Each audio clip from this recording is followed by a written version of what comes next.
Consumer protection act उपभोक्ता संरक्षण अधिनियम क्या है, इसके लिए क्या कानून है और हमको उपभोक्ता के रूप में कैसे राहत मिलेगी। चूंकि देखिए बहुत हम लोग चारों तरफ सामान और सेवा से घिरे हुए हैं और बहुत समय ऐसा होता है कि हमें ठगा हुआ महसूस होता है। बहुत सारे लोग हमें सामान गलत बेच देते हैं, गलत सेवाएं हम ले लेते हैं, लेकिन उसके बाद क्या होता है, पैसा देने के बाद वो हमको सेवा नहीं दे रहे हैं। हमको जो सामान है उसका जो गुणवत्ता है, मान लेते हैं जो सामान हम लिए हैं वो तुरंत खराब हो गया, वारंटी है, लेकिन वो वारंटी का प्रयोग करने जा रहे हैं तो कंपनी का पता नहीं चल पा रहा है या वो आपको टहला रहा है, टाल मटोल कर रहा है। ऐसी स्थिति में हम क्या करेंगे। नमस्कार, मेरा नाम है प्रकाश रंजन और आज हम लोग चर्चा करने वाले हैं कंज्यूमर प्रोटेक्शन एक्ट। देखिए आज के परिवेश में कंज्यूमर प्रोटेक्शन एक्ट सभी लोगों के लिए बहुत जरूरी होगा। उपभोक्ता, तो कंज्यूमर प्रोटेक्शन की बात हो रही है, मतलब सिर्फ उपभोक्ता का संरक्षण। उपभोक्ता कौन हो सकता है? उपभोक्ता दो तरह के होंगे, या तो वो सामान का उपभोक्ता कर रहे होंगे, उपभोग कर रहे होंगे, या सेवा का, और दोनों ही बहुत व्यापक रूप में हम लोग प्रयोग करते हैं। देखिए पहले क्या होता था, घर में बहुत सारी चीजें चीजें का जरूरत हम लोग को घर में नहीं पड़ता था, लेकिन अभी वर्तमान का क्या है कि आप अपने घर को अगर एक रूम को देखेंगे तो बहुत सारी चीजों का आपको जरूरत पड़ता है। उसमें बहुत सारा सामान इलेक्ट्रॉनिक होता है, बहुत सारा सामान ऐसा होता है जिसको आप सजावट के रूप में रखे हुए हैं, बहुत चीज ऐसा है जो कि आप रखे हुए हैं। और खास बात क्या है कि वो सामान का आपको गारंटी वारंटी भी दिया हुआ है। बहुत सामान आप लिए होंगे, एसी लिए होंगे, कार लिए होंगे, बहुत ऐसा चीज लिए होंगे जिसका आपको गारंटी वारंटी भी मिला है, लेकिन जब वो सामान खराब हो जाता है, हम रिप्लेसमेंट की बात करते हैं, वो हमको टोल फ्री नंबर दिया, उसका जब हम उसको फोन करते हैं तो क्या होता है कि वो उस फोन को नहीं उठाता है। और क्या होता है कि जब हम उसको बोलता है कि हम 2 दिन में ठीक करके देंगे, लेकिन वो 2 दिन में ठीक करके नहीं देता है। तो ऐसी स्थिति में हम क्या करेंगे। अभी सामान की अगर हम बात करें तो आपको बहुत सारा ऐसा सामान मिलेगा जिसमें मिलावट आना शुरू हो गया। देखते होंगे आप लोग कि गोलकी है तो उसमें क्या है, पपीता का बीज को मिला दिए। अभी क्या है, ऐसा बहुत सारा सामान है जो यूज का चीज है, उसको हम लोग देखते हैं कि खाने की चीज है, उसमें देखते हैं हम लोग का मिलावट है। घी है, उसमें हम लोग कुछ मिलवा दिए हैं। तो ओरिजिनल चीज हम लोग को बहुत टाइम ऐसा नहीं मिल पाता। और ऐसी स्थिति में हम जो है, अब अगर हम ठगे गए हैं, मान लेते हैं कि हमको ऐसा लग रहा है कि एज ए कस्टमर हम कुछ खरीदे हैं और वो सामान जो हम खरीदे हैं वो सही नहीं निकला है, ऐसी स्थिति में हम करेंगे क्या। तो सबसे पहले तो हम लोग ये समझ ले कि इसके लिए कानून क्या है। पहले इसके लिए कंज्यूमर प्रोटेक्शन एक्ट 1986 था, जिसको बाद में परिवर्तित हो गया, और अब जो कंज्यूमर प्रोटेक्शन एक्ट है वो कंज्यूमर प्रोटेक्शन एक्ट 2019 है।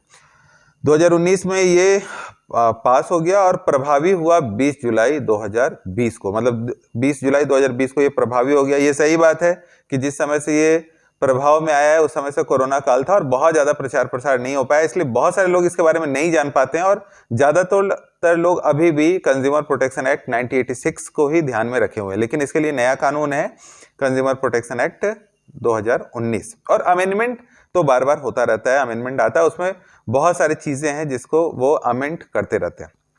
सबसे पहले हम लोग इसको बांट दें कि अगर हमको कुछ ठगा गया है, मतलब किसी जगह पे हमको ठगा गया है, तो उस ठगा गया के लिए हमको जाना कहाँ है और किस तरह की चीजों को हम ठगा हुआ।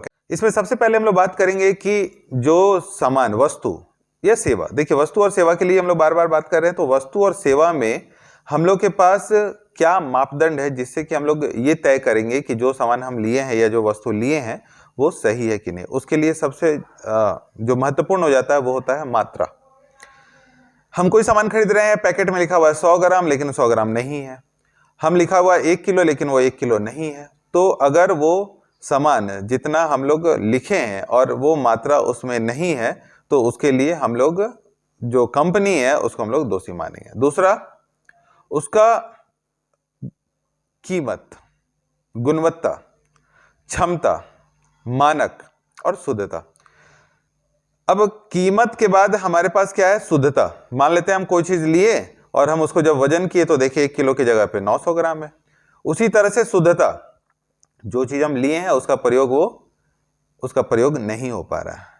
कीमत, आप देखते होंगे बहुत सारी चीज एमआरपी लिखा हुआ रहता है, मैक्सिमम रिटेल प्राइस, मतलब इससे अधिक कीमत पर आप नहीं दे सकते हैं। तो अगर उससे ज्यादा दाम में आप लिए हैं तो वहां भी आप कंप्लेन कर सकते हैं। मानक, क्षमता, गुणवत्ता, मतलब जिस चीज के लिए है वो काम कर रहा है या नहीं कर रहा है। और उसका जो क्षमता है वो है कि नहीं है। चूंकि देखिए बहुत सारी चीज ऐसा है ना कि आज के डेट में लोग प्रचार के माध्यम से खरीद लेते हैं। अच्छा, एक चीज का ध्यान रखना हमको, ये जो कंज्यूमर प्रोटेक्शन एक्ट है वो सिर्फ कंज्यूमर पर लागू है। अगर कोई होलसेलर है, हम सामान खरीदते हैं और फिर थर्ड पार्टी को बेचते हैं, तो उनको मतलब होलसेलर जो मध्यस्थता करते हैं, जो सामान ले करके बेचते हैं, उस पर ये कानून लागू नहीं है, उसको कमर्शियल एक्ट में जाना पड़ेगा। ये है उपभोक्ता के लिए, सिर्फ और सिर्फ कंज्यूमर के लिए, जो कंज्यूम करते हैं, मतलब सामान खरीद कर हम खुद के लिए सामान खरीदे हैं, कंज्यूमर हमें, उसके लिए ही ये कानून लागू है। तो ये हमारा सबसे पहला मानक होता है कि इस मानक में अगर हम कहीं भी अगर हमको धोखाधड़ी हुआ है तो हम कंप्लेन करेंगे। अब इसके लिए क्या किया ये लोग, इसका प्लेटफॉर्म तैयार किया गया कि अगर 1 करोड़ से कम का अगर ठग हुआ है, धोखाधड़ी हुआ है, तो हम लोग को जिला मतलब डिस्ट्रिक्ट कंज्यूमर फॉर्म के पास जाना है। अगर 1 करोड़ से 10 करोड़ के बीच में हुआ है तो राज्य के पास जाना है, और 10 करोड़ से अगर ऊपर हुआ है तो सेंट्रल केंद्र के पास जाना है। मतलब ऐसा करके वो इसको बांट दिया गया है कि किस रेशियो में हम कहां जा रहे हैं और कितने लेवल का मेरे साथ धोखाधड़ी हुआ है। तो इसको आप खुद से तय कर लेंगे कि मेरे साथ कितना बड़ा धोखाधड़ी है। अब आपके पास अगर 2 करोड़ का धोखाधड़ी हो गया तो जिला कंज्यूमर फॉर्म आपका नहीं करेगा, आपको राज्य के पास जाना पड़ेगा। तो ये उसका मानक तैयार किया गया है कि इस श्रेणी में जो लोग आएंगे उसी लेवल पे वो वहां पर कोर्ट में जाएंगे। उसके लिए क्या है, उसका काम क्या है, जो ये फॉर्म है उसका काम क्या है। देखिए सबसे इंपॉर्टेंट तो है जो है ना, जो विज्ञापन है, जो भ्रामक विज्ञापन है, उसको रोक लगाना, और अगर कोई ऐसा बनाता है तो उसका जो मालिक है और जो उसका जो ये विज्ञापन चला रहा है वो दोनों पर कानूनन कार्रवाई करना। ये 2 महत्वपूर्ण काम उसका है। और अगर खतरनाक कोई वस्तुएं हैं उस पर रोक लगाना। क्या क्या तरह का रोक लगा हुआ रहता है, देखिए अब हम कोई वस्तु बना रहे हैं तो ऐसा वस्तु ध्यान रखें कि जो वस्तु हम बेच रहे हैं वो ऐसा वस्तु तो नहीं है जो लीगल बैंड है। अगर कोई चीज हम ऐसा बेच रहे हैं तो वो भी इसके दायरे में आता है, अगर वो लीगल बैंड है तो।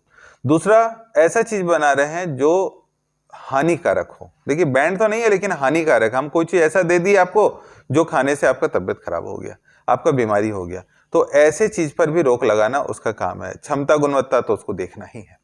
तो ये सारा काम किसका है, कंज्यूमर फॉर्म का है। जो कंज्यूमर फॉर्म का जो कमेटी है, देखिए कमेटी और दंड ये दोनों चीज हम लोग फिर विस्तार से पढ़ सकते हैं। लेकिन अगर इस तरह का कोई ठग आपके साथ हुआ है, कोई भी कंज्यूमर के साथ इस तरह का ठग हुआ है, तो उसके टोल फ्री नंबर भी जारी किया गया। देखिए बहुत टाइम ऐसा होता है कि लोगों को समझ में ही नहीं आता, मेरे साथ धोखाधड़ी तो हुआ है लेकिन हम उसकी जानकारी कहां से ले, और सबके हाथ में मोबाइल है इसलिए बहुत आसानी से वो टोल फ्री के माध्यम से इसका पता कर सकते हैं। टोल फ्री नंबर जारी किया गया है 1800114000, 14405 और 1905। इस नंबर पर आप फोन करके जो जानकारी है वो भी ले सकते हैं। इसका काम क्या है, देखिए कंज्यूमर फॉर्म का काम क्या है ना, कि सबसे इंपॉर्टेंट है कि वो आपका खतरनाक जो वस्तुएं हैं, सेवाएं हैं, अगर खतरनाक वस्तु और सेवा आपको कोई दे रहा है तो उस पर वो प्रतिबंध लगाना, उसको रोक लगाना। अगर कुछ ऐसा हुआ है तो वो उस पर काम करेगा। दूसरा, कोई इलीगल वस्तु है, गैर कानूनी वस्तु है जिसको कि नहीं बेचना है, प्रतिबंधित होता है। देखिए शहर प्रतिबंधित का लिस्ट तैयार करता है कि क्या क्या चीज प्रतिबंधित है और उस चीज को हम लोग करते हैं, बेचते हैं। अगर हम गांजा बेच रहे हैं तो उसके लिए अलग से कानून बना हुआ है कि अगर हम कोई नशीला पदार्थ बेच रहे हैं, काम क्या है, बेचने का है, हम बेच रहे हैं, वो खरीद रहे हैं, उपभोक्ता है हमारा, लेकिन वो गलत होगा इसलिए क्योंकि वो गैर कानूनी। और बहुत सारा खतरनाक चीज भी है जिस पर हो सकता है कानून नहीं बना हो लेकिन वो खतरनाक है, आपको दिए, आप खाएं, आपका तबियत खराब हो गया, आपको दिए, आपका जो सेवा है वो, अब हम जो है किसी को सेवा दे रहे हैं कि भैया आप बोलिए हम किसी का मर्डर कर देंगे, तो ऐसा सेवा, ऐसा सर्विस जो गैर कानूनी है उससे भी सुरक्षा प्रदान करने का काम इनका है। और अगर इस तरह का कुछ ऐसा है जो कि खतरनाक सर्विस आपको मिल रहा है उसके अगेंस्ट भी जाते हैं। देखिए बहुत टाइम क्या होता है, हम लोग इनोसेंट कस्टमर है, हमको नहीं पता है कि हम लोगों को इस चीज का खरीद बिक्री पे रोक है या नहीं है। तो बेचने वाला, खरीदने वाला अगर कोई चीज आपको कोई दे रहा है, अगर ऐसा कर रहा है तो उस पर भी कानूनी कार्रवाई किया जाना है। वीडियो आपकी जानकारी के लिए बनाया जाता है, इसलिए अगर इस पर कोई आपका सवाल है तो कमेंट बॉक्स पर आकर सवाल जरूर पूछें। इसे लाइक, सब्सक्राइब और शेयर जरूर करें। बहुत बहुत धन्यवाद।